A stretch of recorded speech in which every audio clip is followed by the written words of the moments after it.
Hello and welcome back, Internet friends. Today we are talking about Redhook Studios Darkest Dungeon 2. It seems like indie developers like to mass produce roguelites almost as much as Metroidvanias, and honestly, it can be really hard sifting through the just okay ones to find the real gems, while the Darkest Dungeon games are without a doubt counted among those gems. In video as well as pen and paper games, there's really two classic types of adventure. The first is where the heroes are called to a place in peril to fight evil. Fellow graybeards like me will remember the Eye of the Beholder games as a great example of this. And the second is the heroes traveling the land and fighting the wickedness they find along the way, maybe for glory, righteousness, or just the simple joy of a full belly and a purse that clinks with gold. Darkest Dungeon was an excellent example of the former, while Darkest Dungeon 2 is a masterclass in the latter. The main gameplay loop of Darkest Dungeon 2 is relatively short runs with meta progression in between. The game even warns you up front that your first run will most likely not be successful. This loop of build a party based on your unlocked classes, select a biome, and then set off in your wagon down a path filled with hazards, encounters, some of which are combat based, and trying to push as far as you can to the next inn, and eventually the boss is why I went to bed at 4 a.m. on Sunday when I wanted to go to sleep by 11. Just one more run. In my opinion, the roguelite genre defines itself as much by the meta progression between runs as its satisfying gameplay while in a run. I don't think I've ever played a game that does this part as well as Darkest Dungeon 2.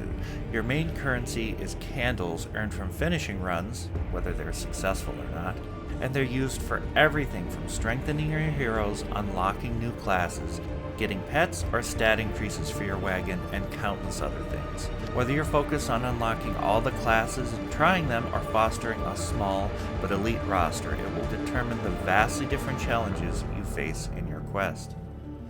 I wanted to talk about the gameplay loop first, because you really need to be on board with the run-based gameplay to enjoy Darkest Dungeon 2. The world is so rich and wonderful that if you fell in love with it first, you just lament not enjoying the game set in such a fascinating backdrop. With a name like Redhook Studios, it shouldn't come as much of a surprise that there are elements of Lovecraftian horror everywhere. Cosmic horrors are only a few of the many enemies you'll face. There's military deserters, the undead, as well as good old-fashioned bandits. As the narrator will often point out, the world is dying. This adds a level of hopelessness to your quest. It doesn't feel like you're setting out to save the world. It honestly feels like you're delaying the inevitable. I've always liked this type of fiction, as it speaks to the indomitable nature of human will. Things may seem hopeless, but true heroes push on. Hopelessness is actually a central theme in the world that Redhook Studios has created. The evidence is everywhere. When you reach an inn, your characters are seen slouched in chairs. Some cradle their heads in their hands, others lean back as if they just overcame the most insurmountable of tasks. There's no jubilant dancing or carefree drinking. The life is a heavy burden and it's taking its toll. You get the feeling there's no happily ever after in the cards for these heroes, and you just hope that they can hold on until the end. A Darkest Dungeon 2 run begins where the last one ended.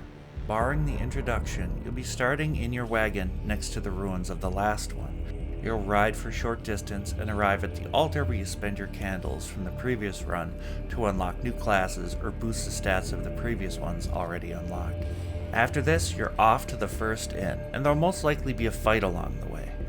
Fights are turn-based, and you'll choose your attacks based on your position in the party as well as the enemy's position. Most classes have a few slots they can fight from, but one of the 4 spaces is usually their strong suit. For instance, if the highwayman is in the very front rank, he can still attack with his blade, but he won't be able to shoot his pistol.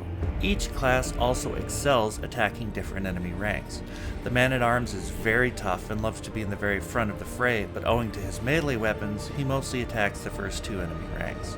Some classes, like the bounty hunter on the other hand, are very good at moving the enemy around, which can bring them into a position that benefits your attackers, and as a bonus, you can pull the foe out and into a rank that they're not really comfortable fighting from. This depth in a relatively simple formula is why I became obsessed with unlocking every class as soon as possible to see how they fit in the puzzle and what buffs or status effects like bleed or poison they bring to the table. A run-based roguelike system with simple yet varied turn-based combat. I see Darkest Dungeon 2 enjoying a long time on Twitch, and I can easily recommend a purchase for those who love beating their heads against a roguelite, or miss the simple adventuring days of old D&D editions. As always, I've been Septimus of the Grim Alliance, and you have been an amazing audience. Like and subscribe for more nihilistic content. And thank you.